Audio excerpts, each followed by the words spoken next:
Hello, I'm Joshua Farnsworth and welcome to my traditional woodworking school. In this video, one of our instructors, Will Myers, is going to show how to cut a notch out of a board using woodworking hand tools.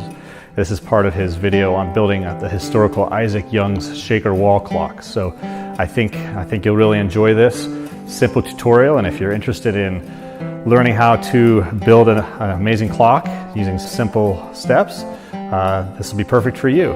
Thanks for watching.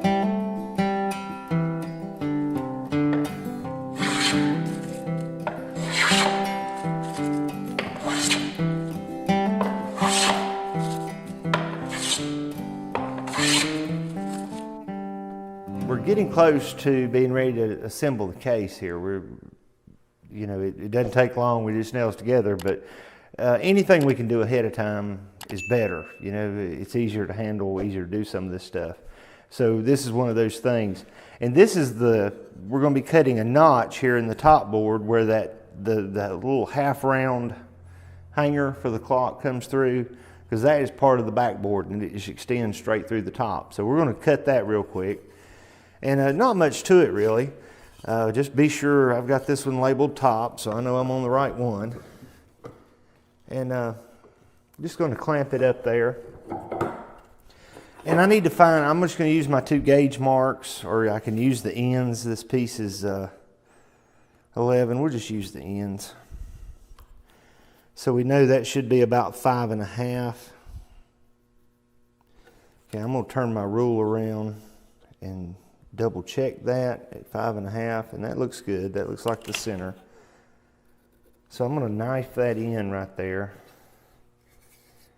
as soon as I find my knife, even though this is going to be cut away here in just a moment.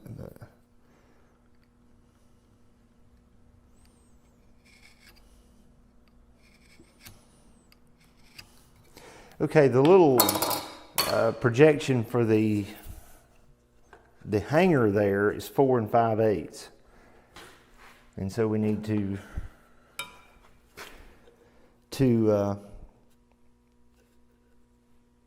split that in half and mark that. And then I'm going to come back here and double check that as well. That looks good. Half of that's 2 5/16, so we want that to, of course, go pretty much through the center.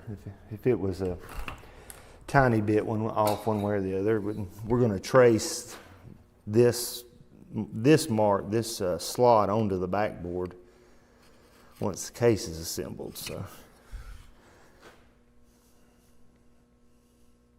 but if it was off center much, it wouldn't look very good. So I've knifed either end in. And just before I keep going, I'm going to double check myself. Sometimes I look at something and it looks wrong, and like right there, that's the case. So even though it wasn't, just maybe I'm getting paranoid.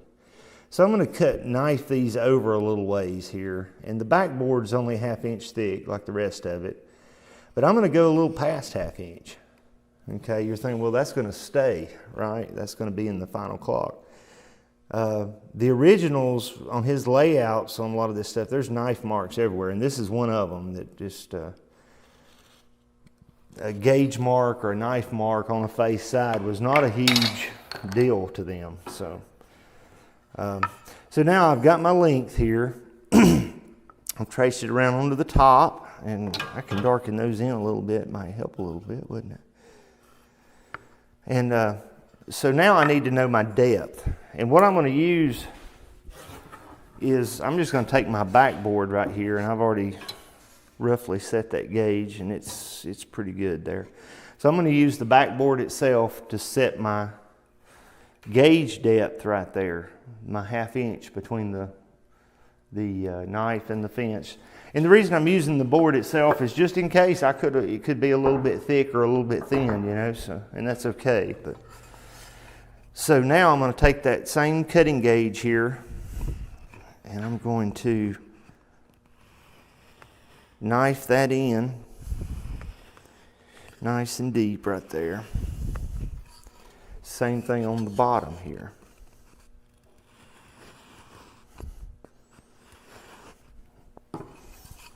Okay, so now this is waste. This needs to come out. We've got to excavate that. Simplest way to do that is just saw and chisel. Just takes a couple of minutes. So I've got switch saws. This time I got a little cross-cut back saw that a little faster than the dovetail saw, but dovetail saw would work. Let me get over here. I'm going to cut right on the inside of this line. Now on the top side, if I overcut a little bit on the back, doesn't matter. But on this top side, you can see it. So kind of watch, try not to go past your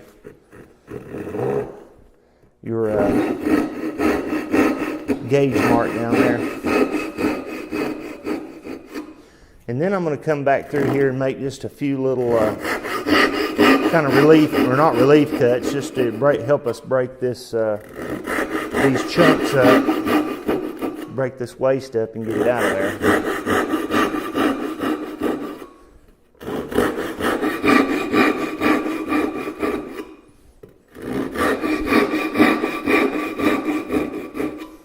Okay, that's not too bad.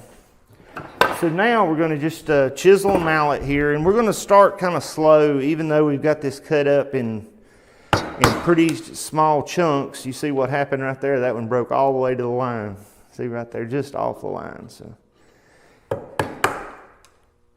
that's really was not the desired result there. So don't take too big of a bite. This right here is the grain seems to be running pretty straight right here, so that'll help us. And I've got the bevel down, and I'm just splitting the waste out. I'm actually going to switch to just hand pressure right here.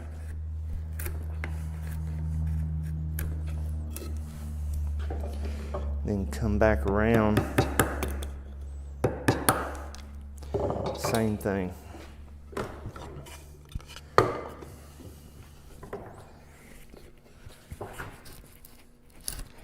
And I've still got the bevel down. The reason is I can control it. If I start to run down deep, I can lower the handle and run the cut back up to a point, unless the grain happens to be real bad, and then it might just keep going the way you didn't want it to anyway. So I'm down there real close to my line. Get a little bit more of this out of here.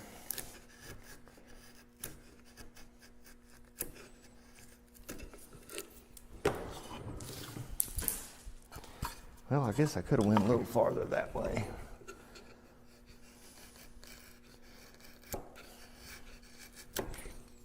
Okay. And then I kind of finish up, and this is going to be, I'm right-handed, and this is hard to, I usually start from the top right here and kind of pair a little bit of a diagonal across there and just sneak right up on that line. And oftentimes this underside, I may undercut it just a little bit. That way I know it's not protruding out. I want a good tight fit here, but if it's a little bit open on the inside, I'm sure Mr. Young's clocks weren't, but for me, that's okay. He was very much a perfectionist. You tell by a lot of his writings, he agonized over. Oftentimes, it kind of seemed kind of silly to me, but it wasn't to him. So, but he was very much a perfectionist on stuff. But then again, somebody that can make wooden clockworks, make them work. I mean, gosh, you're gonna have to be pretty much a perfectionist. So there we go. We've got our little notch cut out there, and so now what I'm going to do next, we'll get the stuff out and get ready to pre-bore these and be ready to nail it here in just a minute. So we'll get this case together. If you're interested in learning traditional woodworking, come take a class at our school in Earlysville, Virginia. You can also visit our website at woodandshop.com, where you'll find a bunch of free woodworking lessons, workshop tours, and our very popular tool buying guides. And make sure you subscribe to our free